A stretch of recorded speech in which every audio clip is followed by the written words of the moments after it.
चलें जी, जरा देख लें हमने क्या क्या कवर कर लिया था। अच्छा, हमने सबसे पहले पढ़ लिया था the concept of direct expense and indirect expense. Direct expense और इनडायरेक्ट एक्सपेंस का कॉन्सेप्ट हमने पढ़ लिया था।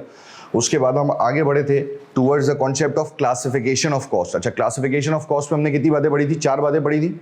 Fix cost, sorry, variable cost, fix cost, step up cost और मिक्स कॉस्ट। ठीक है ना, इन चारों की हमने डेफिनेशन पढ़ ली थी, इन चारों के हमने ग्राफ्स पढ़ लिए थे, इन चारों का हमने कॉन्सेप्ट समझ लिया था। फिर हम आए थे आखिरी वाली cost per, that was the concept of mix cost. सही है ना, हम सबसे आखिरी वाली कॉस्ट पर आए थे, that was the concept of mix cost. अच्छा, मिक्स कॉस्ट से रिलेटेड मैंने आपको बताया था कि मिक्स कॉस्ट को आप टोटल कितने नाम दे सकते हैं? मिक्स कॉस्ट को आप टोटल 4 नाम दे सकते हैं। और वो क्या क्या थे मेरे भाई? वो था आपका मिक्स कॉस्ट, फिर उसके अलावा आपके पास था टोटल कॉस्ट, फिर उसके अलावा आपके पास था सेमी वेरिएबल कॉस्ट, और उसके अलावा आपके पास था सेमी फिक्स कॉस्ट। ये 4 नाम आप उसे दे सकते थे। ठीक है ना, ये हम डिस्कस करके आए थे कि ये 4 नाम मैं उसे दे सकता हूँ। अच्छा, फिर हमने ये बात पढ़ी थी कि भाई होता बेसिकली ये है कि जो आपकी टोटल कॉस्ट होती है ना, उसके अंदर कुछ हिस्सा फिक्स का होता है और कुछ हिस्सा वेरिएबल का होता है। जैसे कि फॉर एग्जांपल अगर हमारे पास टोटल कॉस्ट है दैट इज 2,50,000, तो मैंने कहा कि भाई इस 2.5 लाख में से, इस 2,50,000 में से कुछ हिस्सा फिक्स्ड होगा और कुछ हिस्सा क्या होगा? वेरिएबल होगा। सही ना, कुछ हिस्सा फिक्स्ड होगा और कुछ हिस्सा वेरिएबल होगा। लेकिन अब अगर मुझे कोई चलता हुआ गए कि इस 2.5 लाख में से मुझे बता दें कि फिक्स कॉस्ट कितनी है और वेरिएबल कॉस्ट कितनी है। सही ना, मुझे सिंपल स्ट्रेट फॉरवर्ड को ये पूछ ले कि भाई मुझे बता दें कि इस 2.5 लाख में से फिक्स कॉस्ट कितनी है और वेरिएबल कॉस्ट कितनी है, तो मैं शायद डायरेक्टली फिक्स्ड और वेरिएबल कॉस्ट के बारे में नहीं बता सकता। ठीक है ना, मैं डायरेक्टली ये नहीं बता सकता कि इसमें से फिक्स का हिस्सा कितना है और वेरिएबल का हिस्सा कितना है। तो मैंने आपको बताया था कि फिर उसका सही मेथड ये है, फिर उसका सही तरीकाकार ये है कि फिक्स्ड और वेरिएबल के हिस्से को अलग करने के लिए हम इसमें कॉन्सेप्ट अप्लाई करते हैं, that is the high-low method. सही ना, फिक्स्ड और वेरिएबल के हिस्से को अलग करने के लिए मैं इसमें कॉन्सेप्ट अप्लाई करता हूं, that is the concept of high-low method. और हाइलो मेथड पर्टिकुलरली इसलिए इस्तेमाल किया जाता है, या मेनली इसका कॉन्सेप्ट जनरेट ही इसलिए किया गया है कि हाइलो मेथड के जरिए हम फिक्स कॉस्ट और वेरिएबल कॉस्ट के हिस्से को क्या करेंगे? अलग करेंगे। हाइलो मेथड के जरिए हम फिक्स कॉस्ट और वेरिएबल कॉस्ट के हिस्से को क्या करेंगे? अलग करेंगे, सेपरेट करेंगे। जिसपे हमने पढ़ा था कि भाई इसका सिंपल सा एक फॉर्मूला अप्लाई होता है, that is highest cost minus lowest cost divided by highest activity level minus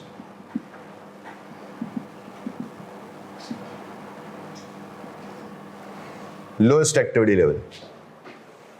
सही भाई, highest cost minus lowest cost divided by highest activity level minus lowest activity level.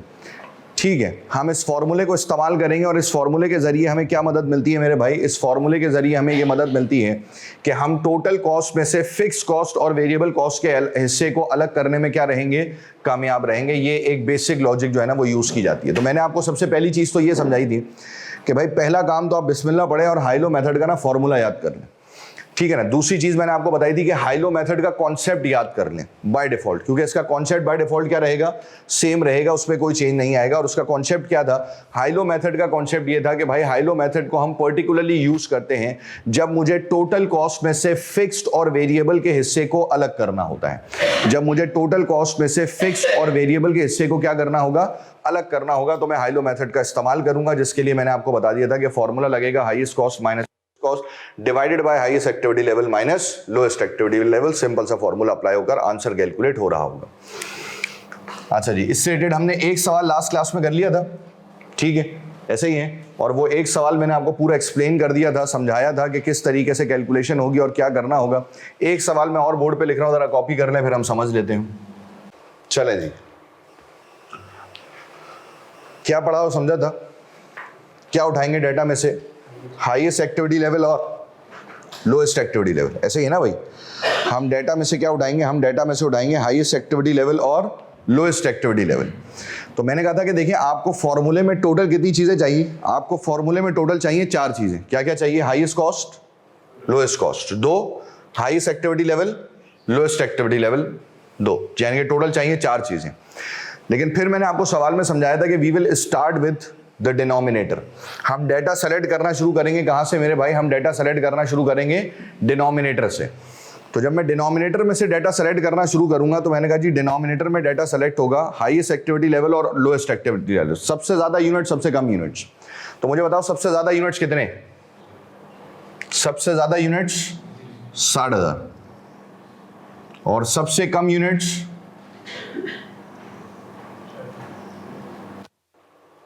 30,000। सबसे ज्यादा यूनिट 60,000 और सबसे कम यूनिट 30,000। ठीक है ना, सिंपल सी कहानी है। और मैंने आपको बताया था कि जब आप दो चीजें सेलेक्ट करेंगे ना तो बाकी की दो चीजें ऑटोमेटिकली खुद ब खुद सेलेक्ट हो जाएंगी, फिर आपको उस पर काम करने की जरूरत नहीं है। जैसे कि जब मैंने हाईएस्ट एक्टिविटी लेवल सेलेक्ट किया तो उसकी जो कॉस्ट होगी वो बाय डिफॉल्ट क्या होगी? हाईएस्ट होगी। इसी तरीके से जब मैं लोएस्ट एक्टिविटी लेवल सेलेक्ट करूंगा तो उसकी जो कॉस्ट होगी वो बाय डिफॉल्ट क्या हो जाएगी? लोएस्ट हो जाएगी। तो हाईएस्ट की कॉस्ट हाईएस्ट हो जाएगी और लोएस्ट की कॉस्ट लोएस्ट हो जाएगी। तो टोटल हमें फॉर्मूले में 4 चीजें चाहिए, लेकिन मैं डाटा में से हमेशा कितनी चीजें सेलेक्ट करूंगा? मैंने आपको बताया कि हम डाटा में से हमेशा सेलेक्ट करेंगे 2 चीजें। हम डाटा में से हमेशा सेलेक्ट करेंगे कितनी चीजें? 2 चीजें। मैं सेलेक्ट करूंगा हाईएस्ट एक्टिविटी लेवल और दूसरी चीज मैं सेलेक्ट करूंगा लोएस्ट एक्टिविटी लेवल। और मैंने आपको बताया था कि ये बाय डिफॉल्ट रूल है, ये हमेशा ऐसा होगा, इसके सवाल में किसी किस्म का चेंज नहीं आएगा कि हाईएस्ट एक्टिविटी लेवल की कॉस्ट बाय डिफॉल्ट हाईएस्ट हो जाएगी और लोएस्ट एक्टिविटी लेवल की कॉस्ट बाय डिफॉल्ट लोएस्ट हो जाएगी। ये बात हम याद रखेंगे, बाकी अल्लाह खैर करेगा। क्या ये बात क्लियर है? अब उठाकर इसको फॉर्मूले में अप्लाई करेंगे। जरा पेन रख दें, कैलकुलेटर निकाल लें, शाबाश। पहले समझ लें दोबारा से। हाईएस्ट कॉस्ट कितनी भाई? 7,90,000 minus lowest cost 7 lakh divided by highest activity level कितनी है? 60,000 माइनस लोएस्ट एक्टिविटी लेवल कितना हो जाएगा? 30,000। ठीक हो गया? फॉर्मूले में अप्लाई किया तो ये बना 90,000 डिवाइडेड बाय 30,000। ये कितना हो जाएगा?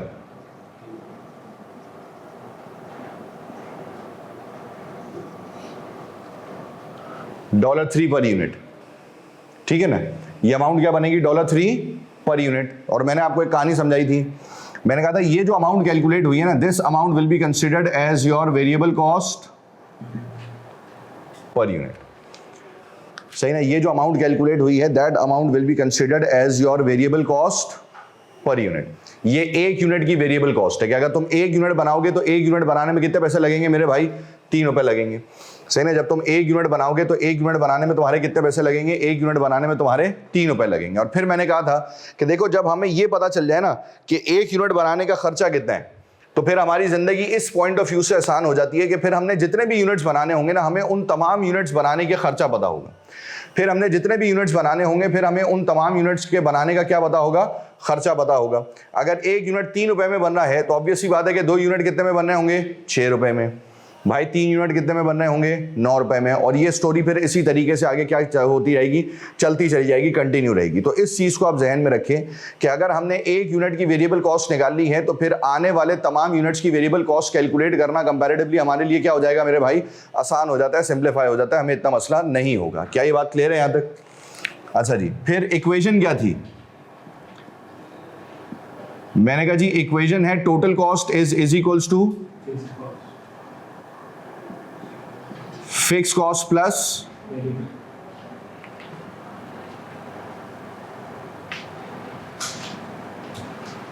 Variable cost. सही भाई, इक्वेशन क्या है? मैंने कहा जी इक्वेशन है total cost is equals to fix cost plus variable cost. अच्छा, फिर मैंने आपको बताया था कि देखें ये जो टोटल कॉस्ट है ना, इस टोटल कॉस्ट की जगह आपको एक कॉस्ट रखनी पड़ती है। सही ना, इस टोटल कॉस्ट की जगह आपको क्या रखना पड़ेगा? इस टोटल कॉस्ट की जगह आपको एक कॉस्ट रखनी पड़ेगी, कोई भी एक कॉस्ट। अब लॉजिकली हमारे पास कितनी कॉस्ट हैं? 4, पर मुझे रखनी है कोई भी एक कॉस्ट। अच्छा, अब इन 4 में से मैंने इस फॉर्मूले में कितनी सेलेक्ट की थी? 2। 7, 90 और 7 ना, मैंने फॉर्मूले में सेलेक्ट की थी 2, तो मुझे उसमें से भी कोई एक सेलेक्ट करनी है। अच्छा, इन दोनों में से आप टोटल कॉस्ट में कोई भी सेलेक्ट कर लेना, आपकी जिंदगी पर कोई फर्क पड़ने वाला नहीं है। इन दोनों में से आप फॉर्मूले में कोई भी सेलेक्ट कर लें, आपकी जिंदगी पर कोई फर्क पड़ने वाला नहीं है, ये एज इट इज सेम रहेगा, इसमें कोई मसला नहीं आएगा। जैसे कि मैंने आपसे कहा कि यार आप टोटल कॉस्ट की जगह रख लें for example highest cost like 7,90,000, सही ना। आपने टोटल कॉस्ट की जगह क्या रख ली, आपने टोटल कॉस्ट की जगह हाईएस्ट कॉस्ट रख ली, जो कि कितनी है मेरे भाई 7,90,000, ठीक है। फिक्स कॉस्ट, मैंने कहा सर फिक्स कॉस्ट तो नहीं है, ये तो मुझे कैलकुलेट करनी है। फिर मेरे पास क्या है, वेरिएबल कॉस्ट पर यूनिट है, मुझे पता है कि एक यूनिट बनाने की कॉस्ट कितनी है 3 मल्टीप्लाई बाय 7,90,000 में मैं कितने यूनिट्स बना रहा था 60,000, तो मैं 3 को मल्टीप्लाई कर दूंगा किससे 60,000 से, 7,90,000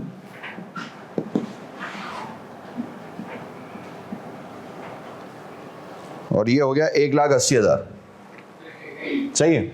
अब सिंपल सी कहानी है, मेरे पास वेरिएबल कॉस्ट है और मेरे पास टोटल कॉस्ट है, तो मैंने कहा भाई ये इक्वेशन यहाँ पे सॉल्व नहीं हो सकती, मैं इस 1,80,000 को उठाकर दूसरी तरफ फेंकूंगा, ये यहाँ पर प्लस में है, दूसरी तरफ जाकर क्या हो जाएगा मेरे भाई माइनस हो जाएगा, और मेरे पास आंसर कैलकुलेट हो जाएगा। यानी कि मैं कैलकुलेट कर लूंगा fix cost is equals to 790 minus 180 will be, calculate कर ले मेरे भाई 610,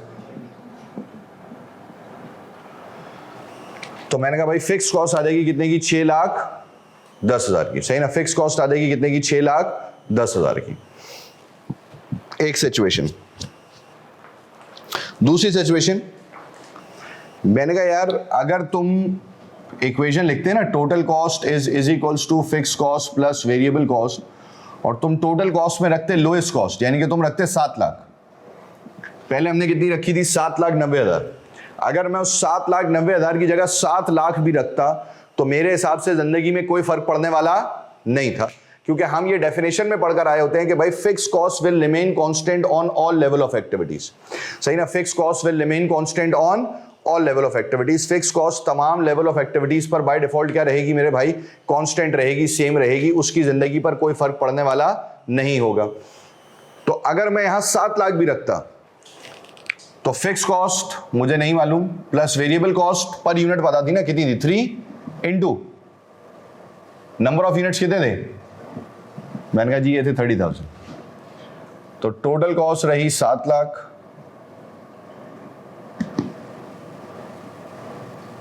ये यहां पर प्लस में है, दूसरी तरफ जाकर क्या हो जाएगा माइनस हो जाएगा।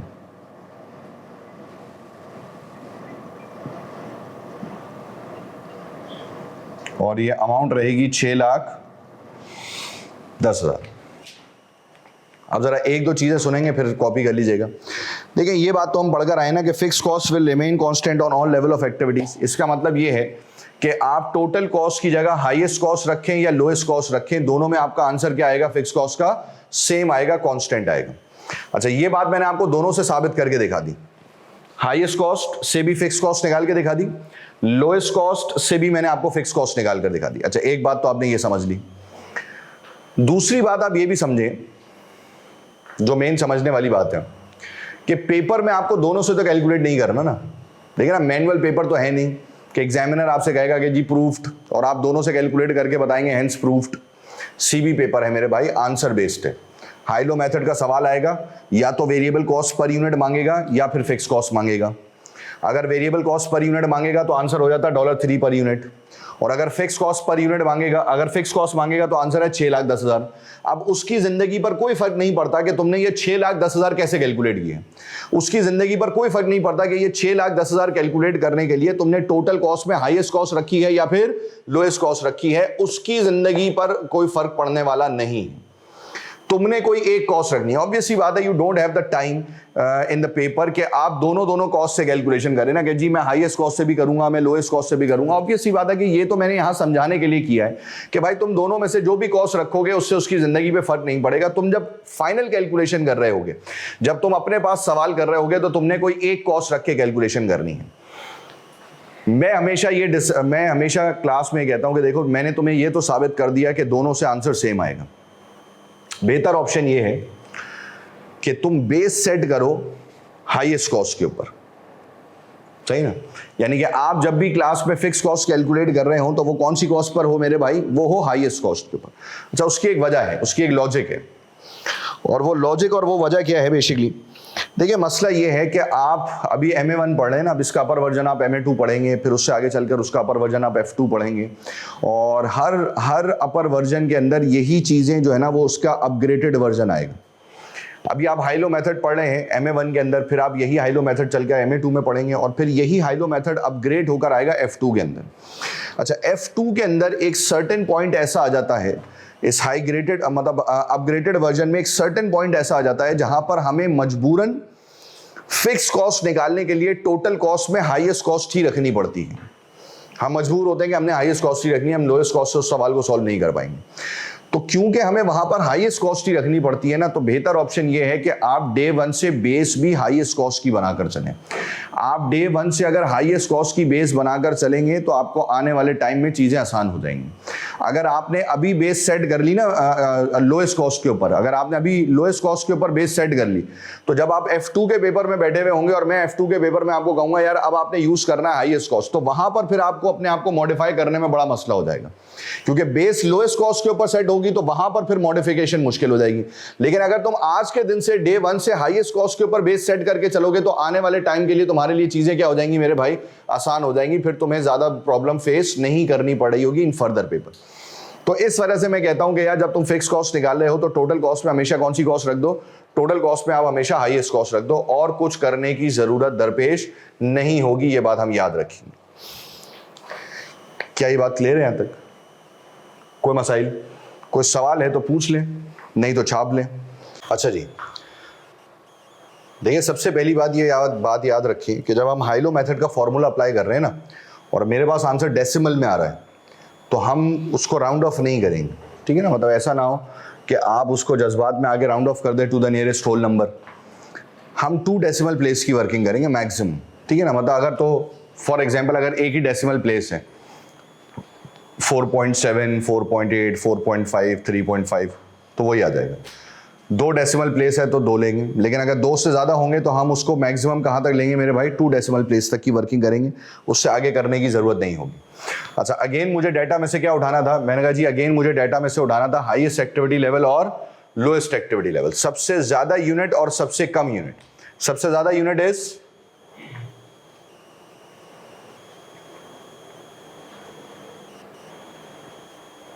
और सबसे कम यूनिट इज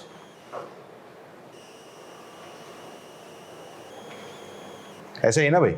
और हमने ये बात पढ़ी थी कि भाई हम सेलेक्ट करते हैं हाईएस्ट यूनिट और लोएस्ट यूनिट, यानी कि हाईएस्ट एक्टिविटी लेवल और लोएस्ट एक्टिविटी लेवल, और कॉस्ट दोनों की खुद ब खुद सेलेक्ट हो जाएगी, क्योंकि हाईएस्ट एक्टिविटी लेवल की कॉस्ट बाय डिफॉल्ट हाईएस्ट होती है और लोएस्ट एक्टिविटी लेवल की कॉस्ट बाय डिफॉल्ट लोएस्ट होती है। ये बात हमें पता है, तो हम इस तरीके से उसकी जो है ना वो फर्दर कैलकुलेशन कर रहे होंगे।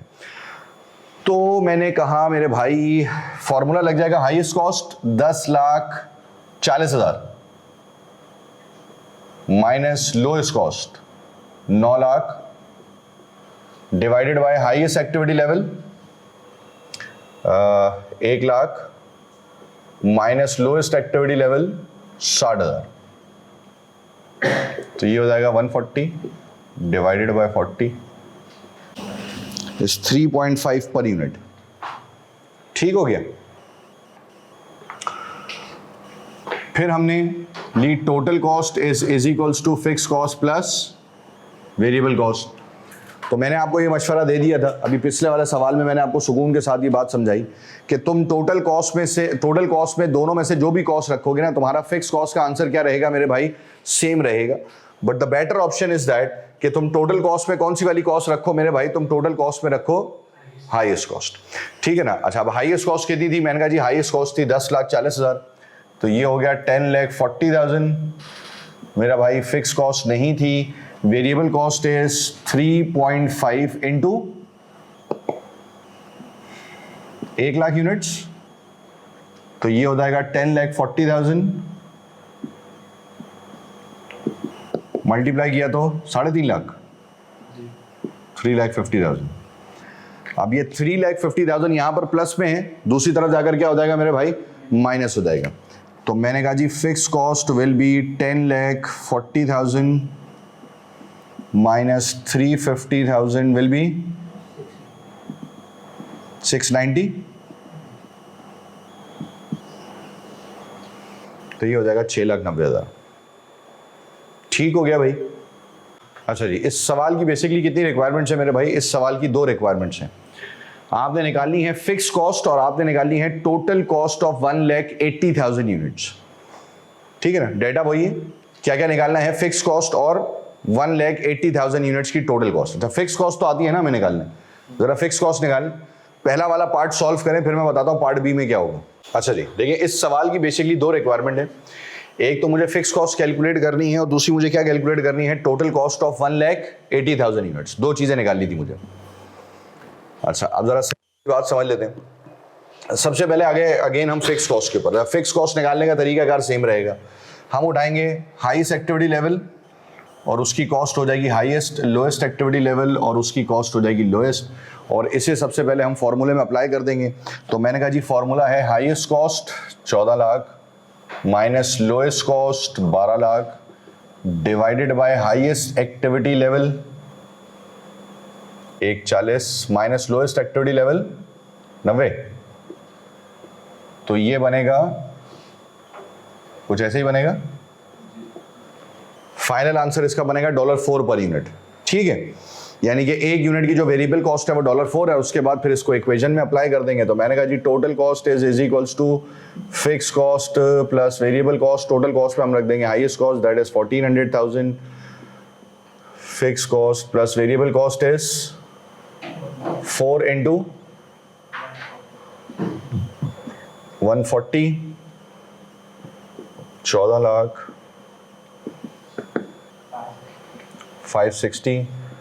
दूसरी तरफ जाकर ये क्या हो जाएगा मेरे भाई? दूसरी तरफ जाकर ये माइनस हो जाएगा। तो fix cost will B 14 lakh minus 560,000। तो फिक्स कॉस्ट कितनी आ जाएगी? 840,000।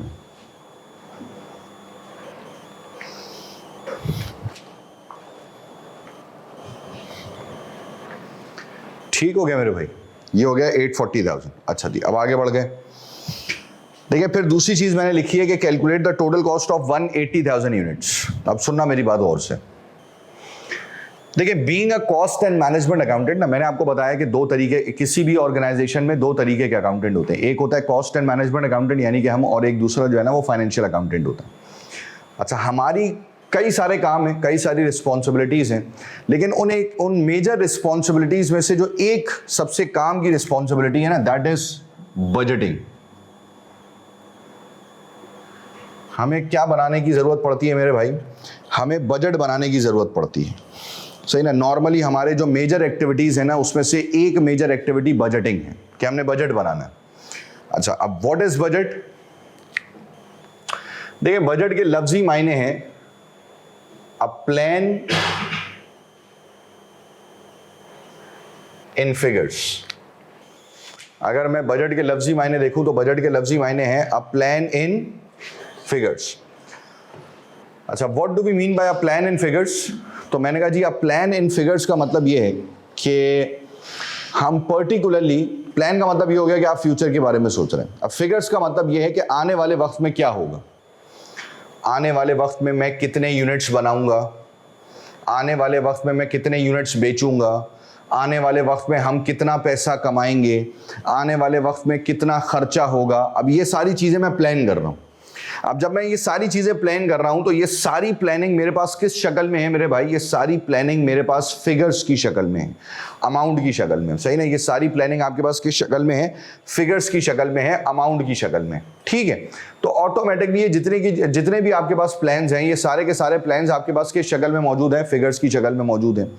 अच्छा, अब अगर ये आपके पास सारे के सारे फिगर्स की शक्ल में मौजूद हैं तो उसे हमने बेसिकली किसका नाम दे दिया? बजट का। देखिए आप इस चीज को समझें कि हमारी तमाम चीजों का जो दारोमदार है ना वो फाइनेंसिंग के ऊपर है। हमारे पास पैसे कितने हैं, आप जो भी डिसीजन मेकिंग लेते हैं उसमें सबसे मेजर रोल जो प्ले करता है वो कौन करता है मेरे भाई? अमाउंट।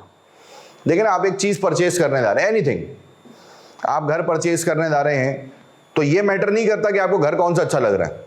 मैटर ये करता है कि भाई जेब में नोटें कितनी है, आप गाड़ी लेने जा रहे हैं तो अगेन यही फैसला होगा कि भाई जेब में पैसे कितने हैं। आप कोई और काम करने जा रहे हैं तो यही चीज़ का फैसला होगा। इसका मतलब है कि ये एक्टिविटी लेवल्स हैं और इसी की बेसिस के ऊपर आप क्या करते हैं, डिसीजन मेकिंग कर रहे होते हैं कि भाई हमारी जेब में पैसे कितने हैं। अब मैं खड़ा हुआ हूँ 2022 में, मान लें मैं 2022 में खड़ा हूँ और आई एम प्लानिंग फॉर 2023। अब मैं 2023 में ये सोच रहा हूँ कि मैं कितने यूनिट्स बनाऊंगा, 1,80,000। अब मैंने सोच लिया, मैंने प्रोडक्शन डिपार्टमेंट वाले को बुलाया और मैंने उससे पूछा कि मैंने कहा भाई तुम्हारे पास लेबर फोर्स है, तुम्हारे पास इतने लोग हैं कि अगर हम अगले साल 1,80,000 यूनिट्स बनाना चाहेंगे तो हम क्या 1,80,000 यूनिट्स बना सकते हैं। उसने कहा सर देखें लेबर फोर्स तो है, लेकिन क्या आपने फाइनेंस वाले से पूछा है कि 1,80,000 यूनिट्स बनाने के पैसे हैं। क्योंकि आप इस चीज को समझें कि 1,80,000 यूनिट्स बनाने के लिए हमें 1,80,000 यूनिट्स के बराबर का मटेरियल खरीदना होगा। क्या इतने पैसे हैं? फिर मशीनें चलेंगी, इलेक्ट्रिसिटी बिल आएगा, लेबर को पैसे देने पड़ेंगे, खर्चा है।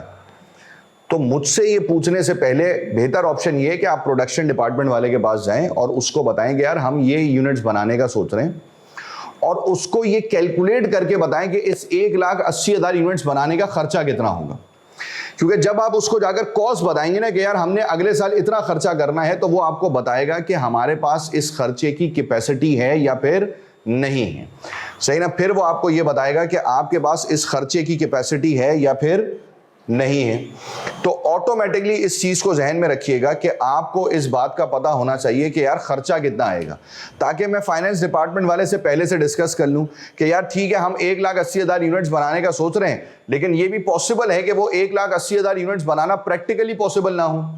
सही ना? ये सिचुएशन हो सकती है कि उन यूनिट्स को बनाना प्रैक्टिकली पॉसिबल ही ना हो आपके लिए। तो आपको फिर ये चीज देखनी पड़ती है कि वो यूनिट्स बनाना आपके लिए प्रैक्टिकली पॉसिबल है या नहीं है, जिसके लिए मुझे क्या जानना है, मुझे उसकी टोटल कॉस्ट जाननी कि भाई अगर हम प्लान कर रहे हैं 1,80,000 यूनिट्स बनाने का तो उसमें टोटल खर्चा कितना आएगा।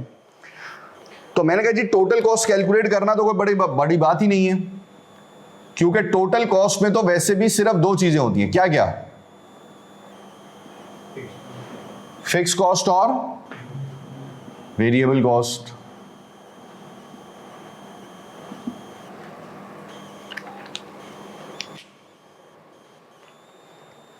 टोटल कॉस्ट में टोटल कितनी चीजें होती हैं मेरे भाई? दो चीजें होती हैं, फिक्स कॉस्ट और वेरिएबल कॉस्ट। ये दो चीजें एग्जिस्ट कर रही होती हैं। अच्छा, अब अगर हम फिक्स कॉस्ट की बात करते हैं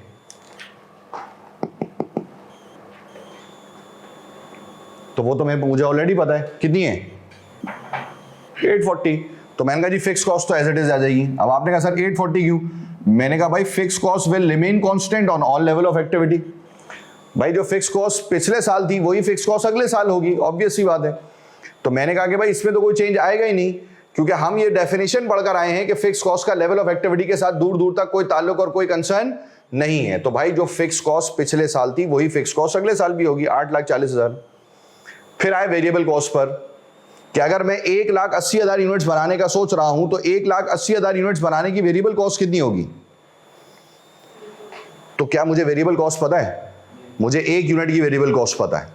मुझे यह पता है कि अगर मैं एक यूनिट बनाने जाऊंगा तो उस एक यूनिट को बनाने में कितना खर्चा आएगा, $4 का। और मैं कितने यूनिट्स बनाने का सोच रहा हूं, 1,80,000 का। क्या मैं 1,80,000 यूनिट्स की कॉस्ट निकाल सकता हूं? अगर मुझे 1,80,000 यूनिट्स की कॉस्ट निकालनी है तो 1,80,000 यूनिट्स की कॉस्ट निकालने के लिए मैं क्या करूंगा, मैं 1,80,000 को मल्टीप्लाई कर दूंगा किससे, 4 से। मैं 1,80,000 को मल्टीप्लाई कर दूंगा किससे, 4 से। तो मैंने कहा जी ये 840 एज इट इज आ जाएगा। मल्टीप्लाई करें 720, दोनों को प्लस करेंगे तो हमारे पास टोटल कॉस्ट कैलकुलेट हो जाएगी कितना, 15,60,000। तो मैंने कहा भाई मेरे पास टोटल कॉस्ट कैलकुलेट हो जाएगी कितनी, मेरे पास टोटल कॉस्ट कैलकुलेट हो जाएगी 15,60,000 से।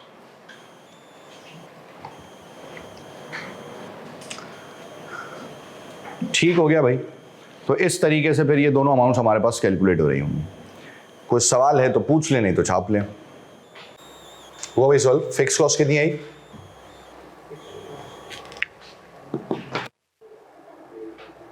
840, इसकी भी 840 आई है।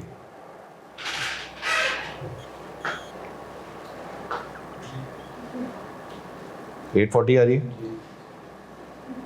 ठीक है। जिसकी नहीं आ रही मैं देख लेता हूँ। टोटल कॉस्ट कितनी आ रही है? 23,40,000, 23,40,000। चेक कर लें भाई, फिक्स कॉस्ट है 8,40,000 और टोटल कॉस्ट है 23,40,000। जिसका ये आंसर आ जाए जो मैंने बोर्ड पे लिखा है, वो जरा कैप्लन की एग्जाम किट निकाल ले। अगर किसी का नहीं आ रहा तो मुझसे रब्ता कर ले, मैं चेक कर लेता हूँ। चले जी, अच्छा कैप्लन की किट में आप जरा पहुंचेंगे पेज नंबर 11 पर।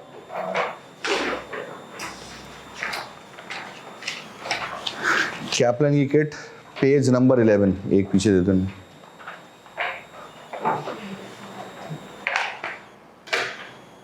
पेज नंबर 11 आगे करो, आगे होगा पेज 11, आगे आगे करें, आगे करो, आगे पेज 11 होगा। चलें जी, पहुंच गए। अच्छा, अब इसमें आपके पास क्वेश्चन होंगे, जरा टिक कर लेंगे आपने कौन कौन से क्वेश्चन सॉल्व करने हैं। आपने क्वेश्चन सॉल्व करना है सबसे पहले 52, सिर्फ क्वेश्चन को टिक करने। क्वेश्चन 52 सॉल्व होगा, फिर उसके बाद क्वेश्चन 55 सॉल्व होगा, वो आपको अगले पेज पे मिल जाएगा। ऐसे ही है, मिला। 52 के बाद 55 सॉल्व होगा और फिर उसके बाद 54 सॉल्व होगा, जो वापस से पेज नंबर 11 पर है। ये जिस सीक्वेंस में मैं आपको बता रहा हूं ना, आप इसी सीक्वेंस में कीजिएगा। पहले कौन सा सॉल्व करेंगे? 52, फिर कौन सा सॉल्व करेंगे? 55 सॉल्व करेंगे, फिर कौन सा सॉल्व करेंगे? 54 सॉल्व करेंगे। अच्छा, अगर आप 52 देखें ना, तो 52 वाला जो आपके पास क्वेश्चन है, ये आपको आपकी स्टार्टिंग की क्लास की थोड़ी सी गवाही दे रहा होगा। मैंने जो ग्राफ्स बनवाए थे, उन ग्राफ्स के अंदर मैंने आपको ये बात पढ़ाई थी और समझाई थी कि भाई देखो, होगा ये कि एक ग्राफ बना हुआ आएगा और उसके नीचे 4 कॉस्ट गिवन होंगी, सही ना। एक ग्राफ बना हुआ आएगा और उसके नीचे कितनी कॉस्ट गिवन होंगी? 4 कॉस्ट गिवन होंगी, और आपको सेलेक्ट करना होगा कि वो ग्राफ किसका है। बस इसमें वही करना और कुछ नहीं करना। अच्छा, question number 55 is hilo method और question number 54 is also hilo method. 55 भी हाइलो मेथड है और 54 भी हाइलो मेथड है। उसमें आपको हाइलो मेथड अप्लाई करके आंसर कैलकुलेट करना होगा। अच्छा, अब एक दो चीजें समझ लें, क्योंकि हम वेरी फर्स्ट टाइम किट का सवाल सॉल्व करने जा रहे हैं, तो मैं कुछ डूज एंड डोंट्स आपको समझा दूं कि आपने किट का सवाल सॉल्व करते हुए क्या करना है, ताकि फिर आने वाले पूरे बैच के अंदर आप किट के सवाल को उसी पैटर्न में सॉल्व करेंगे। ठीक है, हमारे पास 2 एग्जाम किट है, कैप्लन और बीईपी। हमने ये बात डिस्कस कर ली थी कि हम टॉपिक पढ़ेंगे, मैं आपको टॉपिक के एग्जाम्पल के क्वेश्चंस करवाऊंगा। जब आप एग्जाम्पल के क्वेश्चंस को समझ लेंगे तो फिर मैं आपको लेकर आऊंगा एग्जाम किट पर। और एग्जाम किट में हर टॉपिक के एग्जाम फोकस क्वेश्चंस हैं। एग्जाम फोकस क्वेश्चन का मतलब है कि पेपर में सवाल किस तरीके का आ सकता है। ये सवाल एज इट इज पेपर में नहीं आएंगे, लेकिन उनका जो डिफिकल्टी लेवल है इस एग्जाम किट के अंदर, वो पेपर वाला ही है कि जी ये सवाल पेपर में किस तरीके का आ सकता है। तो जो सवाल पेपर में आ सकता है वो आपको बेसिकली क्या करना है मेरे भाई, वो आपको बेसिकली कंसिडर करना होगा, आपको समझना होगा। ठीक है, एक बात तो आप ये समझ लें, तो ये पेपर का फोकस क्वेश्चन होगा कि पेपर में ये सवाल किस तरीके से आएगा। तो हम टॉपिक वाइज वो सवाल करते चले जाएंगे। अच्छा, जब मैं आपको एग्जाम किट का सवाल बताऊंगा ना, तो आपने एग्जाम किट के अंदर सिर्फ क्वेश्चन पे टिक लगा देना है। एग्जाम किट के अंदर आप क्वेश्चन पे टिक लगा देंगे। क्वेश्चन पे टिक लगाने का मकसद सिर्फ इतना सा होगा कि भाई आपको आइडिया हो जाएगा कि हमने कौन कौन से सवाल क्लास के अंदर कर लिए हैं। आपको ये आइडिया हो जाएगा कि हमने कौन कौन से सवाल क्लास के अंदर कर लिए हैं, तो आपकी जिंदगी थोड़ी सी पुरसुकून हो जाएगी, आपके मसाइल थोड़े से कम हो जाएंगे। एक बात तो हम ये याद कर लेंगे, सॉल्यूशन नहीं होगा किट के अंदर, सॉल्यूशन आप करेंगे रजिस्टर में। और रजिस्टर में जब आप सॉल्यूशन कर रहे होंगे तो अल्लाह का वास्ता सवाल कॉपी करने की जरूरत नहीं है। देखिए, ये प्रैक्टिकल जर्नल नहीं है जिसके आपको 5 नंबर मिलेंगे, या ये वो जर्नल नहीं है कि टीचर ने आगे इसको चेक करना है और आपको गुड या स्टार मिल रहा होगा इस पर। तो अल्लाह का वास्ता इन चीज़ों पर टाइम वेस्ट मत कीजिएगा। ठीक है, मतलब ऐसा ना हो कि आप पहले पूरा क्वेश्चन कॉपी कर रहे हैं फिर उसके बाद आंसर कर रहे हैं। भाई ये एग्जाम किट भी तुम घर ही लेकर जाओगे, तो जब तुम्हें क्वेश्चन देखना होगा तो एग्जाम किट से देख लेना। क्वेश्चन कॉपी नहीं होगा, डायरेक्ट सॉल्यूशन होगा, और सॉल्यूशन करके आप सारा सवाल सॉल्व करके उसको रजिस्टर में लिखेंगे बस। एग्जाम किट के अंदर ऑप्शंस पर भी टिक नहीं होगा। जैसे अगर आप देखिए ना क्वेश्चन नंबर 52, अब 52 का जो भी सही आंसर होगा, ये आंसर आप किस में लिखेंगे मेरे भाई? रजिस्टर में लिखेंगे। एग्जाम किट को साफ सुथरा रहने दें। एग्जाम किट में सिर्फ क्वेश्चन नंबर पर टिक होगा ताकि आपको आइडिया हो कि ये सवाल हम ऑलरेडी कर चुके हैं, ये सवाल हम क्लास में कर चुके हैं। बाकी सारी चीजें किस में होंगी मेरे भाई? रजिस्टर में होंगी। एग्जाम किट को आप साफ सुथरा छोड़ेंगे और उसकी लॉजिक ये है एग्जाम किट को साफ सुथरा छोड़ने की कि भाई जब आप रिविजन करने जाएंगे तो आपके लिए रिविजन करना आसान हो जाएगा। ज़्यादातर होता ये है कि जब आप सवाल कर रहे होते हैं ना और आपसे सवाल सही सही सॉल्व हो रहे होते हैं तो जज्बात में आके ना आप किट पे बड़े बड़े टिक लगा देते हैं। ये सवाल हो गया, आपने टिक लगा दिया सवाल पे भी और आंसर पे भी। अब जब आप रिवाइज करने बैठेंगे तो एग्जाम किट पे तो सब पे आंसर पे टिक लगा हुआ होगा, तो मुझे बताएं फिर रिवाइज कैसे होगा? आप जो सवाल खोलेंगे उसके आंसर पे पहले से टिक नजर आ रहा होगा, तो फिर रिविजन कैसे होगा? जब किट साफ सुथरी पड़ी होगी, आंसर्स पे टिक नहीं होंगे, तो फिर रिवीजन करना कंपैरेटिवली आपके लिए क्या हो जाएगा मेरे भाई? आसान हो जाएगा, सिंप्लीफाई हो जाएगा। वरना तो फिर रिवीजन करना कंपैरेटिवली आपके लिए एक मुश्किल टास्क होगा। तो इसलिए बराए मेहरबानी आने वाले पूरे सेशन में इस चीज को जहन में रखिएगा कि एग्जाम किट को साफ सुथरा रहने दीजिएगा, अल्लाह का वास्ता। आपको आपने कहा नहीं सर मेरी इंटरनल मस्ती है कुछ, तो वो फिर आप खुद देख लें। आपके अगर कुछ इंटरनल मसाइल हैं तो आप देख लीजिएगा, लेकिन इसकी तरीक़ाकार यही है कि आप सवालों सिर्फ क्वेश्चन नंबर पर टिक करें, आंसर्स पर टिक ना करें, ताकि ऑटोमेटिकली आपको कोई बाद में मसले मसाइल ना हो। और इसी तरीके से आगे कंटिन्यू करेंगे। बाकी आपकी अपनी मर्जी है, मैंने आपको सिर्फ लॉजिक बता दी है कि भाई आंसर्स पर टिक ना करने की लॉजिक क्या है, तो वो आपको समझना होगा। क्या ये बात क्लियर है यहाँ तक? अब ये 3 सवाल आप निपटा दें।